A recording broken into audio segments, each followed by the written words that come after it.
Do you ever feel like the universe has its back turned on you? That no matter how much you ask, it seems your prayers go unanswered? What if I told you that the secret to receiving isn't asking at all, but something else entirely? Stay with me, because the story you're about to hear is about a man who had absolutely nothing, but who changed his entire life when he discovered the master key to abundance hidden in the simplest gesture imaginable. His name was Arthur, though the name was a relic of a life he barely remembered. To the city, he was an obstacle, a piece of the urban landscape to be navigated and ignored. His home was a 3-foot circle of pavement at the merciless intersection of concrete and ambition, a spot where the wind always seemed to bite the hardest. His throne was a flattened cardboard box, and his kingdom was defined by the reach of his outstretched hand. He wore a frayed gray coat that had surrendered to the wind long ago, its thin fabric a poor defense against the damp chill that seeped into his bones. His face was a road map of harsh nights and hungry days, etched with lines of disappointment. But it was his eyes that told the real story. They were the color of a faded sky, having seen too much kindness curdle into pity, and too much hope wither into dust. He was a ghost in the machine of the city, a silent, static character in the background of 1,000 other more important stories. Arthur's true suffering wasn't the gnawing hunger in his belly, or the bitter cold that stiffened his joints. Those were just physical constants, like gravity. The real torment was the silent, venomous monologue that played on an endless loop inside his head. He would sit for hours, a silent observer of a world he was no longer a part of. He watched the polished leather shoes of men who commanded fortunes, the sharp, confident click-clack of women's heels on their way to important meetings, and the carefree laughter of students with backpacks full of books and futures full of promise. He didn't just see them, he felt their success as a personal judgment against him. "There goes another one," his mind would whisper, as a sleek black car purred past. "He's probably never known a day of real hunger in his life. He was born on third base and thinks he hit a triple." The scent of expensive coffee and fresh-baked pastries wafting from the cafe across the street wasn't just a smell. It was a taunt, a reminder of a simple warmth and comfort that was as distant to him as the moon. This was his internal prison, the constant, soul-crushing comparison. In his mind, they were eagles soaring effortlessly in the thermals of a system built for them. He was a pigeon, forgotten on the ground, pecking at the scraps they unknowingly left behind. His bitterness was a slow-acting poison, and his shame was a heavy blanket he couldn't cast off. Every coin that clattered into his stained paper cup felt less like a gift and more like a tiny monument to his failure, a cold metal confirmation of his worthlessness in the eyes of the world. He wasn't just hungry for food, he was starving for a sense of dignity that seemed forever out of reach. The day it all shattered began with a cold, relentless drizzle that promised to turn into a downpour. The gray sky wept onto the city, turning the streets into a slick, reflective black. The weather had driven most people indoors, and those who remained hurried past with their heads down, collars up, their faces grim. The day had been fruitless. Arthur's cup was empty, save for a few forgotten pennies. The cold was deeper today, a damp, invasive chill that seemed to mock the threadbare state of his coat.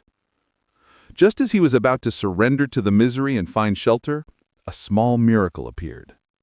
A mother and her young daughter, maybe 5 or 6 years old, stopped under the awning to adjust the little girl's bright yellow raincoat. The girl, with eyes the color of a clear summer sky, noticed Arthur. She tugged on her mother's sleeve and pointed, not with judgment, but with the simple, unfiltered curiosity of a child. Before her mother could react, the girl broke away and walked right up to Arthur. She held out her tiny hand, and in it was a cookie, a simple sugar cookie with colored sprinkles. "This is for you," she said, her voice a small, bright bell in the gray afternoon. "It has sprinkles. They're the best part." For a fleeting, breathtaking second, the ice around Arthur's heart cracked. It wasn't about the cookie. It was about the gesture. It was about being seen. He looked at the girl's innocent face, and a genuine, fragile smile began to form on his own lips. He slowly reached out his hand. And then the mother's voice cut through the air, sharp and panicked. "Emily, no! Get back here right now! What did I tell you about talking to strangers?"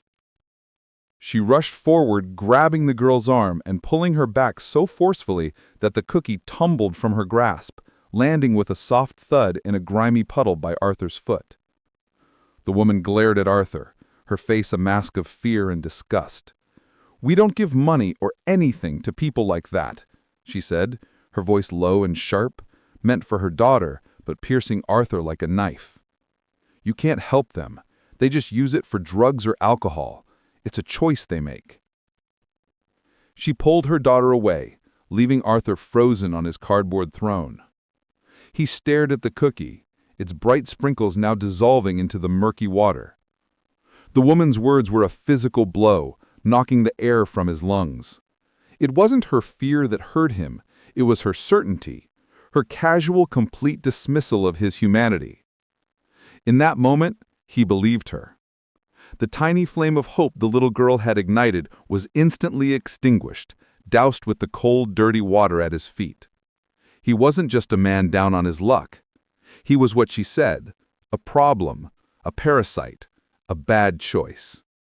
The fight, the last ember of resilience he hadn't even realized was still glowing deep inside him, finally went out, leaving only cold, dark ash. He slumped back against the brick wall, the drizzle turning into a hard rain, and for the first time in years, Arthur didn't even feel it. He felt nothing at all. The rain eventually softened, its angry drumming on the awnings easing into a tired, rhythmic tapping. The sky remained a blanket of bruised purple and gray as the city's lights began to bleed across the wet asphalt. Arthur hadn't moved. He was a statue of despair, soaked through to the bone, staring at the dissolved cookie in the puddle as if it held the answer to some profound cosmic question. The world had shrunk to that single pathetic sight. He didn't notice the man until he was very close.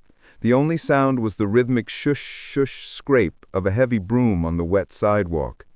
It was Sal, the city sanitation worker. Sal was a man made of quiet routines and weary angles, his face as weathered as the buildings he kept clean. He was nearing the end of his shift, pushing the day's debris into neat piles.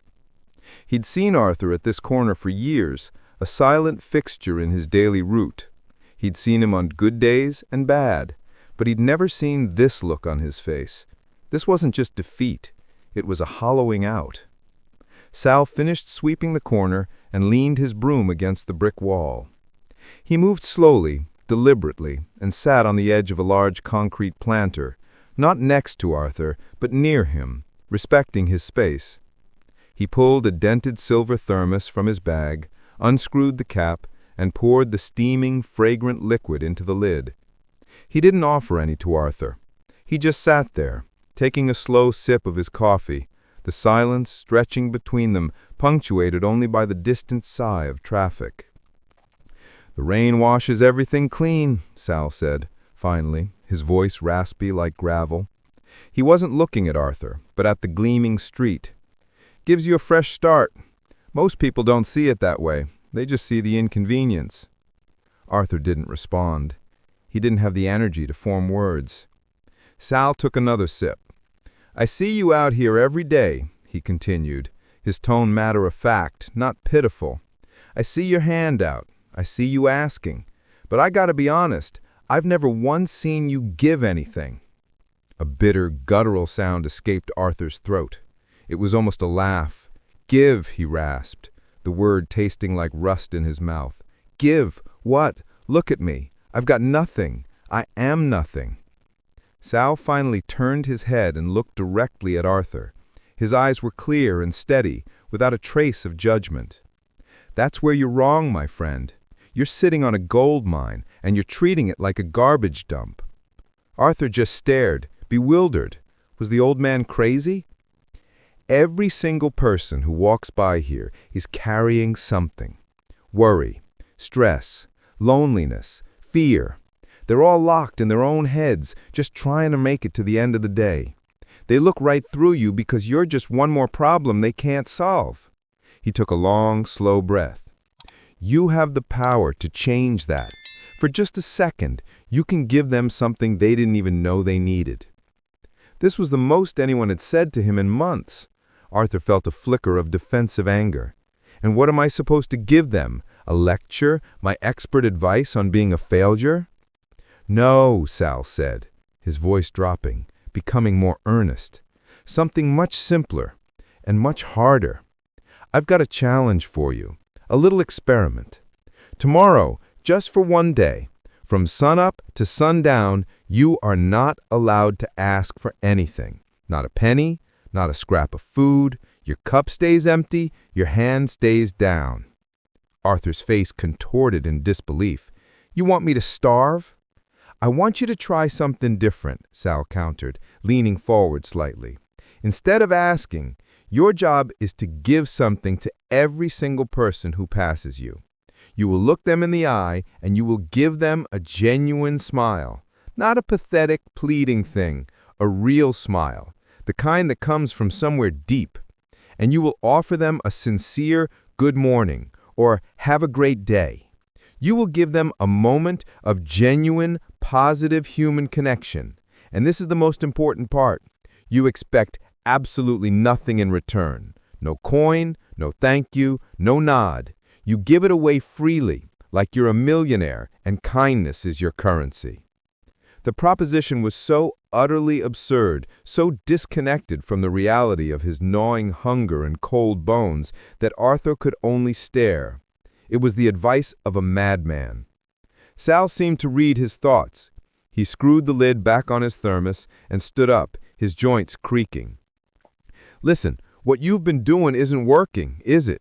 It's brought you right here, to this puddle, staring at a soggy cookie. What have you got to lose? He picked up his broom. I think your problem is an empty stomach. I think your problem is an empty soul. Try filling that up first and see what happens. Without another word, Sal shouldered his broom and continued down the street, his steady, scraping rhythm fading into the city's hum. He left Arthur alone in the deepening twilight, the cold air filled with the steam from his own breath and the echo of the most ridiculous, impossible, and terrifying idea he had ever heard. The next morning, Arthur awoke to the familiar, brutal symphony of the city. The groan of a garbage truck, the distant wail of a siren, the clatter of a security gate rolling up. A pale, watery sunlight filtered through the skyscrapers, promising another cold day. His first thought was Sal. The conversation felt like a bizarre fever dream, the ramblings of an old man addled with fumes and loneliness. His stomach twisted into a tight, painful knot, a visceral reminder of his reality. The instinct, honed by years of survival, screamed at him, "Get up, find your spot, put out your hand, disappear." He sat up, his body aching, and looked at his empty paper cup. It seemed so simple. Just put it out, let the world fill it or not. It was what he knew, but Sal's words echoed in the hollow space where his hope used to be. What have you got to lose? He looked at his reflection in a dark shop window, a haggard stranger with hollow eyes. He had already lost everything that mattered, his name, his pride, his connection to the world. The experiment was insane, but so was continuing to live like this, waiting for a different result from the same miserable equation. With a deep, shuddering breath, he tucked the cup inside his coat and walked to his corner, his heart pounding with a strange mix of terror and an unfamiliar, fragile resolve. The first hour was excruciating. The morning rush was a torrent of grim faces and determined strides. Arthur stood, forcing his posture to be a little straighter, and tried to meet people's eyes. "Good morning," he said to a man in a crisp suit, trying to inject warmth into his voice. The man flinched, his eyes darting away as if Arthur had tried to touch him, and quickened his pace. He tried again with a young woman scrolling on her phone. "Have a great day." She didn't even look up, completely sealed in her digital bubble.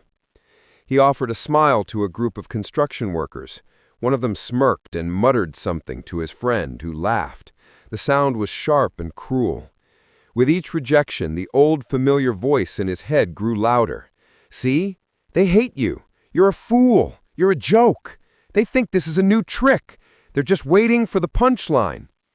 His smile felt like a grotesque mask plastered on his face. His throat was tight. The hunger was a roaring beast in his gut. This was a mistake, a stupid, sentimental mistake. He was about to give up, to pull the cup from his coat and retreat into the familiar comfort of his invisibility, when he saw her. She was an elderly woman, walking slowly with a cane, her face etched with a permanent look of worry. She was a regular, someone who passed every day and always made a point to look the other way, clutching her purse a little tighter. Arthur's first instinct was to look down, to spare them both the awkward moment.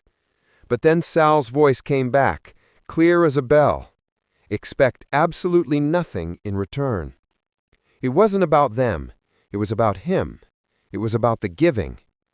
He took a breath, pushed away the shame and the fear, and focused on this one simple act. He looked at the woman not as a source of potential income or judgment, but as another human being navigating a difficult world. He found a tiny, genuine spark of empathy for her struggle, for her tired gait and worried eyes. And from that spark, a real smile was born. It wasn't wide or loud. It was small, quiet, and real. "Good morning," he said, his voice soft. "I hope you have a peaceful day." The woman stopped. She was so startled that she took a half-step back. Her eyes, clouded with age, searched his face, looking for the angle, the trick, but she found none. She saw his new, fragile sincerity. Her expression of ingrained suspicion slowly softened. Her lips, tight with tension, relaxed. She gave him a short, almost imperceptible nod. "And you as well, young man," she whispered, before continuing on her way. It was nothing, and it was everything. Something inside Arthur shifted. A tiny deer, rusted shut for a decade, ground itself loose and turned. He hadn't received a coin, but he had received something far more valuable. A moment of shared humanity. The gnawing hunger in his soul eased, just for a second. He spent the rest of the day practicing this new art. He stopped trying to project happiness and instead tried to genuinely feel it. He gave his attention fully to each person. He noticed the exhaustion in the eyes of a young mother pushing a stroller and wished her strength. He saw the anxiety on the face of a young man in a suit and wished him luck. He offered a warm smile to a courier rushing by and wished him safety. The reactions began to change. The city's hard shell started to show hairline cracks. A hurried businessman, initially startled by the greeting, was seen a block away with a pensive, almost smile on his face. A teenager, yanking out her earbuds, looked at him with confusion, then said, "Yeah, thanks, you too," before putting them back in. They weren't grand conversions, but they were flickers of light in the darkness. He was no longer a ghost. He was a presence. He was changing the energy of his small corner of the world, not by asking, but by giving. As the sun began its slow descent, painting the sky in hues of orange and violet, the owner of the small coffee shop across the street, a gruff man named Mr. Chen, came out to sweep the sidewalk. He too was a fixture, a man who had never given Arthur more than a passing, distrustful glance. Today he paused to sweeping and watched Arthur for a long moment. Arthur saw him, met his gaze, and gave him a simple, tired smile. The day ended, the streets emptied. Arthur's stomach was screaming, and his pockets were just as empty as they had been that morning. By every metric of his old life, the day had been a catastrophic failure. But as he settled into a spot for the night, the cold felt a little less biting. The loneliness was still there, but it no longer felt like a terminal diagnosis. For the first time in as long as he could remember, he had spent an entire day not as a beggar, but as a giver. And in doing so, he felt richer than he had in years. The next day, Arthur did it again. And the day after that. The one-day experiment bled into a week, then two. It became his new routine, his silent vow. It was his work. Some days were harder than others. The gnawing hunger was a constant companion, and the cold night still bit deep.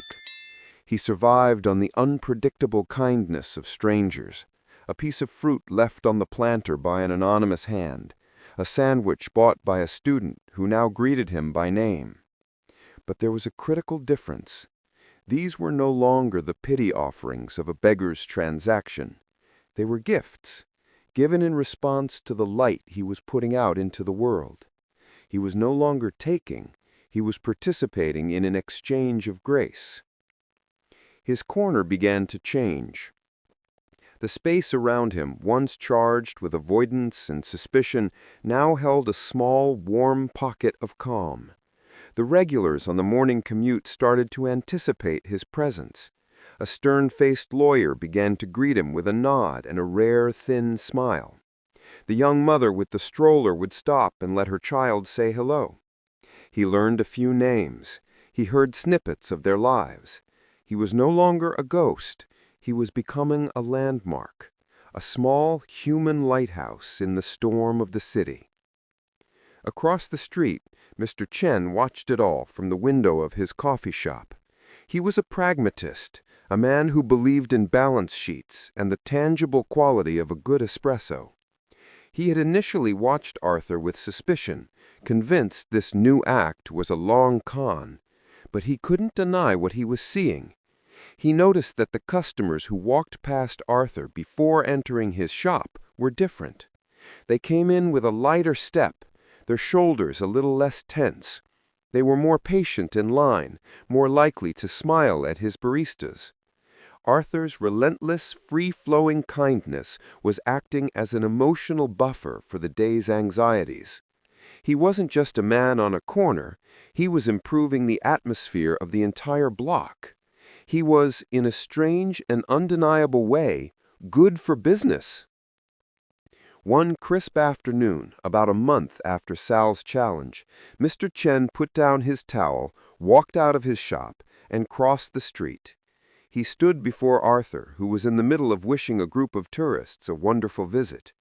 Arthur finished and turned to Mr. Chen, offering him the same calm, genuine smile he now gave to everyone.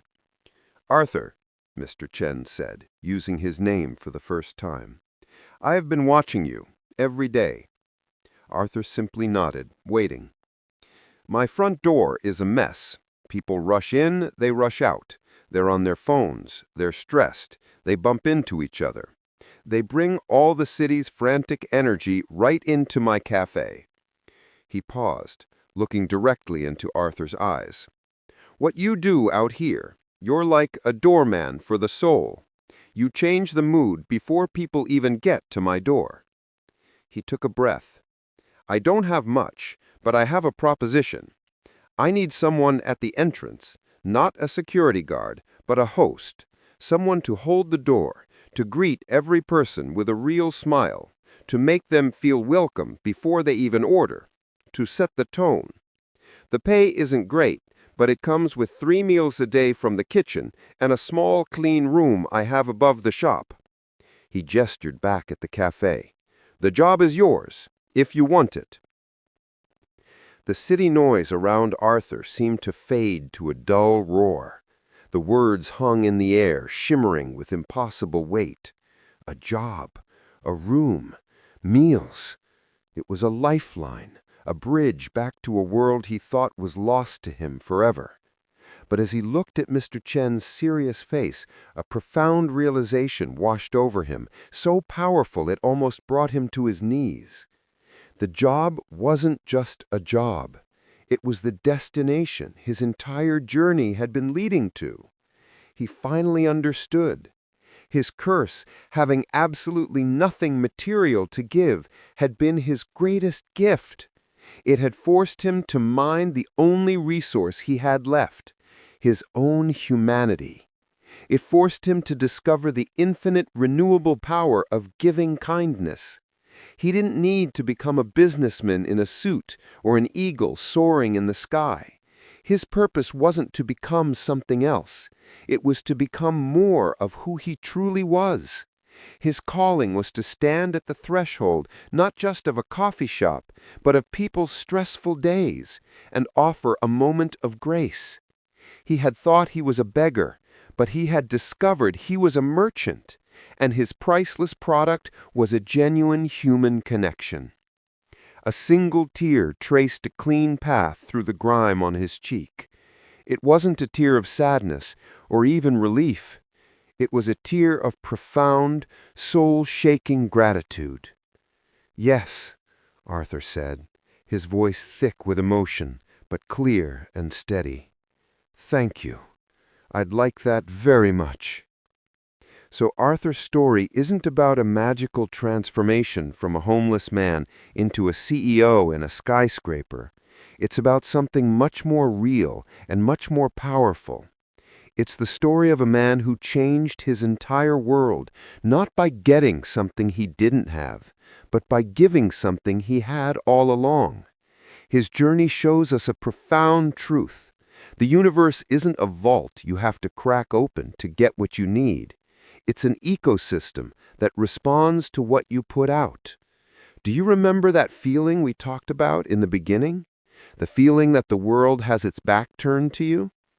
Arthur felt that more deeply than any of us ever could. He believed he was empty, a void. But he discovered that even in that perceived emptiness, he possessed the most valuable currency in the world, the ability to give kindness, recognition, and a moment of genuine human warmth. His story is a mirror for our own lives. You might be thinking, I don't have the money I want, or I don't have the job I dream of, or I don't have the recognition I deserve. But that is the beggar's mindset. That is the thinking that keeps you on that cold corner waiting for a coin to drop into your cup. The secret, the great shift in mentality that turns beggars into kings and queens of their own lives, is to stop focusing on what you lack and start focusing on what you can give. What do you have an infinite supply of right now in this very moment? A sincere compliment? A listening ear for a friend? A word of encouragement to a colleague? Can you hold the door for someone, both literally and metaphorically? Don't wait for your circumstances to change to start living an abundant life. Change your mindset first. Shift from a mentality of scarcity to one of service. Start giving what you already possess inside you and watch as the world rearranges itself to meet you. That is the secret of giving to receive. It isn't a transaction, it's a transformation. It's how you stop asking the world for a living and start telling the world how you live. I have a smart challenge for you this week. Try Arthur's experiment. Give something you have in abundance, a genuine compliment to a coworker, a warm smile to a stranger, a moment of your full, undivided attention to a loved one, without expecting anything back. In the comments below, I would love for you to share one small act of kindness you plan to give this week. Your intention might be the spark that inspires someone else in this community.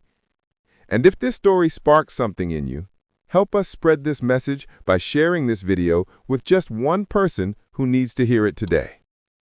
For more stories that help us discover the wisdom within and change the way we see the world, make sure to like this video and, most importantly, subscribe to the channel so you don't miss our next journey together.